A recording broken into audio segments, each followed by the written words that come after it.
Hello everyone, welcome to my YouTube channel best Rinkesh study. तो friends, आप सभी का अपना YouTube channel best Rinkesh study में बहुत बहुत स्वागत करता हूं। तो फ्रेंड्स, आज का इम्पोर्टेंट सेशन करने वाले हैं सिविल कोड का मोस्ट क्वेश्चन। तो सभी स्टूडेंट इस क्लास को ज़्यादा से ज़्यादा मात्रा में शेयर कर दीजिएगा और सब्सक्राइब कर लीजिएगा जो न्यू स्टूडेंट जुड़े हुए हैं, और ताकि आपके पास भी समय के अनुसार नोटिफिकेशन पहुँच जाए और सभी स्टूडेंट समय के अनुसार क्लास देख सकें। तो चलिए इंग्लिश का पहला सवाल आज से स्टार्ट करते हैं, क्योंकि 1 से 35 नंबर तक आपका हिंदी रहता है, 36 से 50 तक आपका क्या रहता है, इंग्लिश रहता है, और उसके बाद क्या रहता है, उसका बाद का पोर्शन मैथ का रहता है। तो चलिए आज के क्लास में हम इंग्लिश का सेट करने वाले हैं। आप सभी स्टूडेंट बताइएगा कि इस सेट में जो आज कर रहे हैं इसमें कितना मार्क्स आप सभी का आया, कमेंट में जरूर बताइएगा। 36 नंबर सवाल है, select the most appropriate meaning of the given idiom. Idiom का मतलब क्या होता है? मुहावरा। मतलब बॉटम लाइन का आपको क्या बताना है? मुहावरा बताना है, मतलब इसका अर्थ बताना है। तो सबसे पहले बॉटम लाइन का मतलब क्या होता है? इसका मतलब क्या होता है आप लोग जानते हैं। मतलब कोई भी चीज़ क्या है, इम्पोर्टेंट है, किसी भी तथ्य के लिए क्या है, महत्वपूर्ण है, अति आवश्यक है। मतलब इसी बॉटम लाइन पर ही इसको क्या कह सकते हैं इंग्लिश में, द मोस्ट इम्पोर्टेंट फैक्ट। इसलिए ऑप्शन में दिया गया द मोस्ट इम्पोर्टेंट फैक्ट, मतलब किसी भी चीज़ के तथ्य के लिए अति महत्वपूर्ण है, अति आवश्यक है। इसलिए करेक्ट आंसर 36 का ऑप्शन नंबर बी हो जाएगा। नेक्स्ट प्रश्न दिया गया है 37 नंबर प्रश्न। 37 नंबर प्रश्न में दिया गया इनकरेक्ट बताना। इसमें आखिर क्या इनकरेक्ट है? इनकरेक्ट मतलब समझते हैं आप? इनकरेक्ट, यदि इन नहीं लगा रहता तो करेक्ट हो जाता, लेकिन इन लग गया मतलब इनकरेक्ट। इनकरेक्ट का मतलब क्या, कौन सा स्पेलिंग इसमें गलत है उसको आप चूज कीजिएगा। तो देखते हैं कौन सा स्पेलिंग इसमें गलत है। मैच का स्पेलिंग बिल्कुल सही है, मैटरनल का स्पेलिंग बिल्कुल सही है, मैकेनिज्म का भी स्पेलिंग सही है। मटेरियल का स्पेलिंग क्या है? गलत है। तो आप बोलेंगे सर मटेरियल का स्पेलिंग तो गलत आप बता दिए हैं, लेकिन इसका सही स्पेलिंग बताइए। बिल्कुल बताएंगे। मटेरियल का जो सही स्पेलिंग होता है MATERIAL होता है। तो क्या गलत हुआ आपको पता चला? MA होना चाहिए, एम के बाद क्या होना चाहिए? ए होना चाहिए। यहाँ क्या दे दिया गया है? ई दे दिया गया। इस कारण से क्या हो गया? इनकरेक्ट स्पेल्ड वर्ड हो गया। नेक्स्ट प्रश्न दिया गया है 38 नंबर प्रश्न। 38 नंबर प्रश्न में क्या दिया गया है? इस सवाल में दिया गया select the option that expresses the given sentence in passive voice. हमको क्या करना होगा? हमको किस में बदलना है? पैसिव वॉइस में बदलना है। यह जो सेंटेंस यहाँ से यहाँ जो हम अंडरलाइन कर रहे हैं, कौन सा वॉइस में? Active voice. इस एक्टिव से हम पैसिव में बदलते हैं। हम क्या चीज़ को देखते हैं? सिर्फ हम वर्ब को देखते हैं। क्या लिखा गया? Have plus third form. तो हम हैव प्लस थर्ड फॉर्म जो रहता है, हैज या हैव को बीन प्लस थर्ड फॉर्म में बदलते हैं, यदि पैसिव वॉइस हमको यदि बनाना है तब। तो इसमें हैज बीन इसमें भी है। इज डेकोरेटेड कहाँ हो सकता है? हम आपको क्या बताए थे कि इसमें टेंस नहीं बदलता है, क्या कहता है वॉइस में, इज बीइंग नहीं हो सकता, क्योंकि हैव या हैज बीन डेकोरेटेड होना चाहिए। वाज डेकोरेटेड नहीं हो जाएगा। इसलिए मेरा करेक्ट आंसर क्या हो जाएगा? The hall has been decorated beautiful by, by के बाद क्या लिखा हुआ है? देयर। इसलिए सही जवाब हो जाएगा आपका 38 का ऑप्शन नंबर ए। नेक्स्ट प्रश्न दिया गया है 39 नंबर प्रश्न। 39 नंबर प्रश्न में दिया गया है select the most appropriate synonym of the given word. जिस तरीके से आप बोलते हैं हिंदी में समानार्थी शब्द, पर्यायवाची शब्द, उसी तरीके से यहाँ सिनोनिम बताना है। तो ट्रिम्फ का सिनोनिम क्या होता है? सबसे पहले ट्रिम्फ है क्या? ट्रिम्फ जो है क्या है? नाउन है। ट्रिम्फ सबसे पहले क्या है? नाउन है। सबसे पहले ट्रिम्फ का मतलब क्या होता है? ट्रिम्फ का मतलब होता है जीतना या फिर जीत जिसको बोलते हैं। इसका हमको क्या बताना? समानार्थी मतलब पर्यायवाची, सेम मीनिंग बताइएगा। कौन सा स्पेलिंग है कि उसका मतलब जीतना होता है? विक्ट्री का मतलब क्या होता है? जीतना। डिफीट का मतलब हारना होता है। इसलिए करेक्ट आंसर क्या हो जाएगा? ट्रिम्फ का जो साइनोनिम हो जाएगा विक्ट्री। इसलिए ऑप्शन नंबर बी हो जाएगा 39 का option number B absolute correct answer. Failure का मतलब असफलता होता है। डिजास्टर का मतलब क्या होता है? डिजास्टर का मतलब आपदा होता है। सोरो का मतलब दुख होता है। लेकिन मेरा सवाल में दिया गया था ट्रुम्फ। ट्रुम्फ का जो है साइनोनिम, ट्रुम्फ का मतलब जीतना, तो विक्ट्री का भी मतलब क्या होता है? जीतना। इसलिए correct answer option number B हो गया।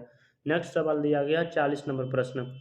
इसमें बताना है रीड द सेंटेंस केयरफुली, मतलब वाक्य को ध्यानपूर्वक से पढ़िए and find the grammatical error, और ग्रामेटिकल एरर को खोजिए। इफ एनी मतलब कोई भी। If there is no error your answer will be, यदि आपको लगता है कि कोई भी त्रुटि नहीं है तो आप डी ऑप्शन को करेक्ट कर सकते हैं। तो देखते हैं इस सवाल को पढ़ते हैं। Both his parents as well as children are present there. तो यहाँ कौन सा भाग में लग रहा है कि हाँ त्रुटि होना चाहिए?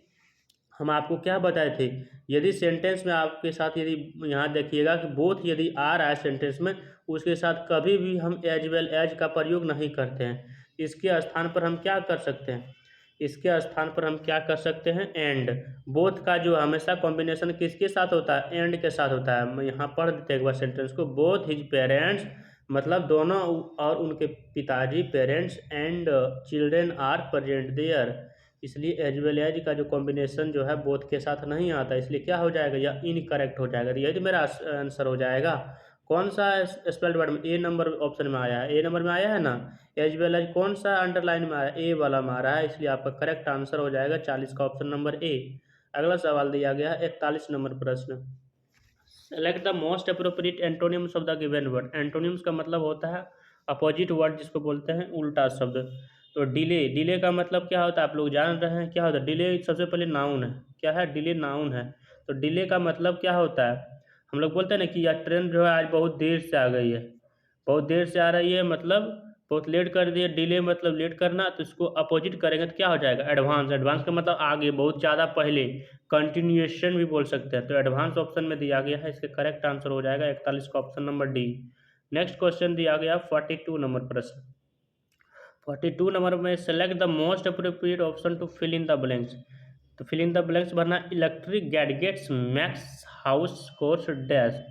तो इलेक्ट्रिक गैडगेट्स जो है बनाता है क्या, house chores dash. House chores को बनाता है, किस प्रकार से बनाता है, हैंडी, हेल्पफुल, सुटेबल, कॉन्वीनियंट। इसका करेक्ट आंसर क्या हो जाना चाहिए, इलेक्ट्रिक गैडगेट्स के आने से घरेलू कार्य को क्या करता है, सुविधाजनक बना देता है, आसान बना देता है।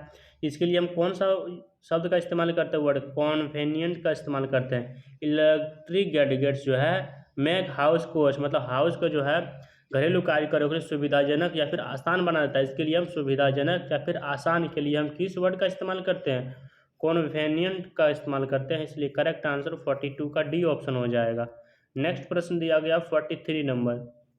Select the option that can be used as a one word substitute for the given group of words. One word, जिस तरीके से आप हिंदी में बोलते हैं कि एक अनेक शब्दों के लिए एक शब्द बताइएगा, उसी तरीके से यहाँ भी वन वर्ड बताएं। वन का मतलब एक होता है, वर्ड का मतलब शब्द होता है, मतलब एक शब्द में आपको उत्तर देना है। ए मार्क दैट एक्सप्रेसेस अप्रूवल और एडमिरेशन। इसका मीनिंग आपको समझ करके आपको एक शब्द में उत्तर देना पड़ेगा। इसका करेक्ट आंसर क्या हो जाएगा, इसका मतलब होता है ए मार्क दैट एक्सप्रेसेस अप्रूवल और एडमिरेशन। इसका मतलब क्या होता है, अभिनंदन या फिर शुभकामना। किसी भी चीज़ को हम शुभकामना कर रहे हैं या फिर अभिनंदन कर रहे हैं। ए मार्क दैट एक्सप्रेसेस अप्रूवल और एडमिरेशन मतलब किसी को शुभकामना दे रहे हैं, इसके लिए हम कौन सा वर्ड का इस्तेमाल है, कॉम्प्लीमेंट। कॉम्प्लीमेंट का स्पेलिंग दो तीन जगह इसी तरह दिया गया, लेकिन कौन सा कॉम्प्लीमेंट लेंगे, COMP के बाद LIMENT देंगे, तब इसका मतलब होगा शुभकामना या फिर अभिनंदन जिसको बोलेंगे। इसकी करेक्ट आंसर आपका हो जाएगा 43 का option number A, absolute correct answer. Next प्रश्न में दिया गया 44 नंबर प्रश्न। Select the option that can be used as a one word substitute for the given group of words. फिर से वही सवाल आ गया है, सवाल चेंज है लेकिन उसी तरीके का वन वर्ड सब्स्टिट्यूशन का सवाल है। Vertebrate animal that crawl on the ground, मतलब इसका क्या मतलब होता है, रेंगने वाला जो होता है जंतु, उसको हम क्या बोलते हैं, वर्टेब्रेट एनिमल। मतलब क्या होता है, वर्टेब्रेट एनिमल दैट मतलब वर्टेब्रेट एनिमल जो कि क्रॉल ऑन द ग्राउंड मतलब अपने जो है ग्राउंड पर क्या करता है, रेंगता है, क्रॉल करता है, तो उसको हम क्या बोलते हैं, रेप्टाइल्स। जो रेंगता है जैसे कि सांप क्या है, रेप्टाइल्स है, उसी तरीके से ये क्या हो जाएगा, vertebrate animal that crawl on the ground. जो सांप जो है क्या करता है, ग्राउंड पर रेंगता है, तो उसको हम रेप्टाइल्स बोलते हैं। इसलिए करेक्ट आंसर 44 का absolute correct answer option number D हो जाएगा। इंसेक्ट का मतलब क्या होता है, इंसेक्ट का मतलब कीट और पतंगे होता है। मेमल्स का मतलब आप लोग जानते हैं, मेमल्स का मतलब स्तनधारी होता है। एम्फीबियंस का मतलब क्या होता है, जो पानी में भी रहता है और जो जमीन पे भी रहता है। एम्फीबियन का एग्जाम्पल आप लोगों को बताते हैं, क्या होता है, ये फ्रॉग। फ्रॉग पानी में भी रहता है और क्या रहता है, पानी के साथ साथ ज़मीन पर भी रहता है। अगला सवाल बताइएगा 45 नंबर प्रश्न। आप सभी स्टूडेंट प्यारा सा कमेंट जरूर कीजिएगा और आप लोग बताइएगा कि आज का सेशन कितना अच्छा लगा या फिर नहीं, एक बार जरूर कमेंट में बताइएगा। और आज का सेशन में कितना स्टूडेंट का कितना मार्क्स आया जरूर कमेंट कीजिएगा। 45 नंबर सवाल है, select the option that expresses the given sentence in direct speech. मतलब क्या करना है हमको, डायरेक्ट में सवाल दिया गया, हमको इनडायरेक्ट में चेंज करना। तो सबसे पहले देखेंगे क्या सवाल में दिया गया है। Rajeev requested his friend to remove his shoes before entering his house. मतलब ये पहले से क्या कर दिया है, ये पहले से जो है कर दिया है चेंज, इनडायरेक्ट में पहले से चेंज किया है। हमको क्या करना पड़ेगा डायरेक्ट। आप बोले सर कैसे आपको पता चल जाए, क्योंकि शेड वाला पोर्शन जो कि क्वेश्चन में दे दिया गया, ऑप्शन में दे दिया गया, इसी तरीके से हम पता कर लिए हैं कि हाँ शेड या से जिसके साथ लगा हुआ रहता है वो क्या हो जाता है, डायरेक्ट नरेशन हो जाता है। तो हमको क्या चेक करना है, राजीव रिक्वेस्टेड हिज फ्रेंड, तो रिक्वेस्टेड ला सेंस तो सब में आना चाहिए। प्लीज लगेगा तो उसी में रिक्वेस्टेड आएगा। प्लीज यहाँ रिमूव वाला में तो रिक्वेस्टेड आ नहीं सकता, इसलिए ए बी नंबर एक नंबर पहले बोले गलत हो जाएगा। Please remove his shoes before entering your house. Rajeev said to his friend please remove your shoes, इसके हिज का हिज ही कर दिया गया है। यदि हम यहाँ हिज शूज करना पड़ेगा हमको, तो यहाँ हमको क्या रखना पड़ेगा, योर शूज रखेंगे। आप बोलिएगा सर कैसे आप जानते हैं, योर जो है, योर किससे बना है, यू से बना है। यू कौन सा पर्सन है, second person. Second person object के अनुसार बनता है, ऑब्जेक्ट क्या है, हिज फ्रेंड है, इसके अनुसार हिज आना चाहिए, हिज शूज हो जाएगा। इसलिए क्या हो जाएगा, इसलिए करेक्ट आंसर क्या हो जाना चाहिए, हिज शूज के स्थान पर गलत हो जाएगा। योर शूज रहेगा तब ना हम उसको चेंज करके यहाँ हिज शूज में लाएंगे, इसलिए सी गलत। पहले से चेंज नहीं करना है हमको, यहाँ इसके अनुसार लाना पड़ेगा, ऊपर वाला क्वेश्चन के अनुसार। और डी ऑप्शन में देखते हैं, Rajeev said to his friend you must remove his shoes before entering house. Must हम कहाँ से लगा सकते हैं, यदि यहाँ जो है क्या करा, रिक्वेस्टेड, रिक्वेस्टेड का सेंस कैसे आता है, प्लीज का सेंस रहेगा तब ना, इसलिए क्या हो जाएगा, गलत हो जाएगा। इसलिए मेरा करेक्ट आंसर क्या हो जाएगा, Rajeev said to his friend please remove your shoes before entering my house. इसलिए करेक्ट आंसर हो जाएगा 45 का option number A. Next question दिया गया 46 नंबर, एंटोनिम्स का सवाल है। जिस तरीके से आप लोग हिंदी में बताते हैं कि बताइए इसका विलोम स्वरूप बताइए, उसी तरीके से यहाँ दिया गया एंटोनियम्स। तो एंटोनिम्स का मतलब अपोजिट वर्ड होता है। इनरिच का एंटोनिम्स क्या हो, सबसे पहले इनरिच है क्या, इनरिच सबसे पहले एक प्रकार का वर्ब है। इनरिच का मतलब क्या होता है, इसका मतलब होता है किसी वस्तु का गुणवत्ता बढ़ाना, होता है ना, कि उसको गार्निश कर देते हैं, इन्हेंस करते हैं, डेकोरेट करते हैं, एम्पलीफाई करते हैं, डेक एडॉन ऑर्नामेंट कैपेरिजन। इसका क्या मतलब होता है, आप बोलेंगे सर इतना जो आप इंग्लिश में बोल दिए इसका क्या मतलब होता है, इसका सेम मतलब होता है। इनरिच का मतलब किसी को हम जैसे कि इसको गार्निश कर दें, गार्निश का मतलब क्या, किसी को शोभा को बढ़ा दिए, बहुत अच्छा तरीका से देखने में लग रहा है। उसी तरीके से हम इंग्लिश में बोलते हैं डेक, मतलब डेकोरेट कर रहे हैं, किसी को डेक कर रहे हैं, एडॉर्न कर रहे हैं, ऑर्नामेंट कर रहे हैं, कैपेरिजन कर रहे हैं।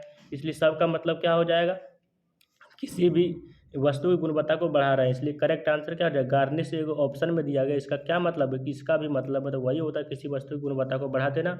इसलिए 46 का absolute correct answer option number ए हो जाएगा। लेकिन सवाल में क्या दिया गया है, हमको एंटोनियम्स दिया गया, लेकिन हमको गार्निश का मतलब क्या करना है, गार्निश का मतलब होता है क्या, किसी वस्तु को शोभा को बढ़ा देना। लेकिन हम ये आंसर नहीं होगा, यदि हमारा साइनोनिम पूछता तब मेरा ये आंसर होता, लेकिन ये आंसर नहीं होगा। एंटोनियम्स पूछा मतलब इसका अपोजिट, मतलब यहाँ सवाल में दिया गया है कि इनरिच का मतलब क्या हो, किसी वस्तु का गुणवत्ता को बढ़ा दीजिए। तो बढ़ा दीजिए का यहाँ करा बढ़ा दीजिए, तो उल्टा करेंगे तो क्या करेंगे, घटा दीजिए। तो घटा दीजिए का मतलब सेंस कहाँ से आएगा, डिप्लेट। डिप्लेट का मतलब क्या हो जाएगा, डिप्लेट का मतलब होता है खाली करना किसी भी चीज़ को, उसको गुणवत्ता को घटा देना। इसलिए करेक्ट आंसर हो जाएगा 46 का option number C. Next question दिया गया 47 नंबर प्रश्न, select the most appropriate option to fill in the blanks. When the patient recovered he was dash from the hospital. When मतलब जब, द पेशेंट रिकवर्ड मतलब जब पेशेंट जो है सही नहीं था, ही was dash from he the hospital, तो क्या किया गया था, वो हॉस्पिटल से क्या किया गया था। मतलब मान लीजिए जब तक पेशेंट जो है अच्छा नहीं है तो हॉस्पिटल से क्या किया गया होगा, क्या हो किया गया, डिस्चार्ज किया गया होगा। इसलिए करेक्ट आंसर 47 का ऑप्शन नंबर बी हो जाएगा। पेशेंट का हॉस्पिटल से नाम काटने अथवा हॉस्पिटल से छोड़ने के अर्थ में किस शब्द का हम इस्तेमाल करते हैं, डिस्चार्ज बोलते हैं। इसलिए 47 का बी ऑप्शन करेक्ट आंसर हो जाएगा। अगला सवाल दिया गया 48, select the most appropriate meaning of the given idiom. To be ill to ease, सबसे पहले to be ill to ease का मीनिंग क्या, सबसे मीनिंग समझ करके आपको इंग्लिश में जवाब देना पड़ेगा। इसका मतलब होता है बेचैन होना या फिर व्यग्र होना, होता है ना। टू बी इल, इल का मतलब बीमार होना, मतलब बेचैन होना, व्यग्र होना, उसको इंग्लिश में हम बोल सकते हैं। तो इंग्लिश में हम किस तरीके से बोल सकते हैं क्या बोल सकते, टू फील अनकम्फर्टेबल। कंफर्टेबल का मतलब क्या होता है, बेचैन नहीं होना, लेकिन हमको अनकम्फर्टेबल का सेंस देना, क्योंकि यहाँ इल का मतलब बीमारी, मतलब बेचैन वगैरह का मतलब सेंस देना पड़ेगा। इसलिए सवाल में दिया गया to be ill to ease, इसको इंग्लिश में हम बोलेंगे टू फील अनकम्फर्टेबल और वर्ल्ड इन ए सिचुएशन। कोई भी परिस्थिति जब आता है तो हमको क्या होता है, दुखी हो जाता है और अनकम्फर्टेबल महसूस करते हैं, फील करते हैं। इसलिए करेक्ट आंसर क्या हो जाएगा, टू फील अनकम्फर्टेबल और वरीड इन ए सिचुएशन। इसलिए करेक्ट आंसर हो जाएगा 48 का ऑप्शन नंबर ए। अगला प्रश्न दिया गया 49 नंबर प्रश्न, read the sentence carefully and find the grammatical error if any. If there is no error your answer will be. आपको लगता है कि कोई भी यदि एरर नहीं है तो आप आंसर डी को करेक्ट कर सकते हैं। रीड द सेंटेंस के मतलब आप सेंटेंस को सावधानी पूर्वक से पढ़िए, ध्यानपूर्वक से पढ़िए और आपको इस सवाल का ग्रामेटिकल एरर बताना है। तो they object to dash me coming late at night. तो क्या हुआ, इसमें कौन सा भाग में एरर लग रहा है, आप सभी स्टूडेंट जरूर कमेंट में बताइएगा। क्या हो जाएगा, हाँ, इसलिए दे ऑब्जेक्ट टू डैश, मतलब मान लीजिए कि वो ऑब्जेक्ट जो है आ रहा है, मेरे तरफ आ रहा है, they object to me to my coming late at night. मतलब मान लीजिए कि आप कहीं सिनेमा देखने गए हैं, तो आप लेट रात को घर आते हैं, तो आप क्या बोलते हैं, तो उसके पापा को क्रोध तो बढ़ेगा कि आप इतना लेट से क्यों आए हैं। तो आप इस तरीके से ट्रीट कर सकते हैं कि माई कमिंग मतलब मेरा आना, मेरा जाना, माई कमिंग, माई गोइंग मतलब मेरे पापा को जाना अच्छा नहीं लगता इतना रात को। इसी तरीके से हम यहाँ ट्रीट कर सकते हैं कि इसके स्थान पर क्या हो जाना चाहिए, they object to my coming. इसके स्थान पर हो जाना चाहिए क्या, my coming late at night. मेरा they object to my coming late at night रहता तो करेक्ट हो जाता, इसलिए क्या हो जाएगा, यह एरर वाला भाग हो जाएगा। 49 का absolute correct answer option number B हो जाएगा। अगला सवाल है आज का सेशन का लास्ट सवाल। मैं ऐसा उम्मीद करता हूँ कि सारा सवाल आप सभी स्टूडेंट को बहुत अच्छी तरीके से समझ आ गया होगा। एक प्यारा सा कमेंट बॉक्स में जरूर कीजिएगा और आप लोग बताइएगा कि आज का सेशन में कितना मार्क्स आप सभी स्टूडेंट का आया है। लास्ट सवाल है, select the most appropriate synonym of the given word. Synonym का मतलब क्या होता है, पर्यायवाची शब्द होता है। एलिगेंट का सिनोनिम क्या है, सबसे पहले एलिगेंट क्या है, एलिगेंट सबसे पहले क्या है, एलिगेंट जो है एडजेक्टिव है। एलिगेंट का मतलब क्या, एलिगेंट का मतलब सुंदर होता है, सुंदर जिसको बोलते हैं। इसलिए क्या इस तरीके से हम सिनोनिम बता सकते हैं, ग्रेसफुल का भी मतलब क्या होता है, elegant, refined elegant, sophisticated elegant, मतलब सुंदर होता है। इसलिए करेक्ट आंसर क्या हो जाएगा, ग्रेसफुल हो जाएगा। इसलिए 50 का absolute correct answer option number C हो जाएगा। मैं ऐसा उम्मीद करता हूँ कि सारा सवाल आप सभी स्टूडेंट को बहुत अच्छी तरीके से समझ आ गया। तो मिलते हैं नेक्स्ट सेशन में, तब तक के लिए जय।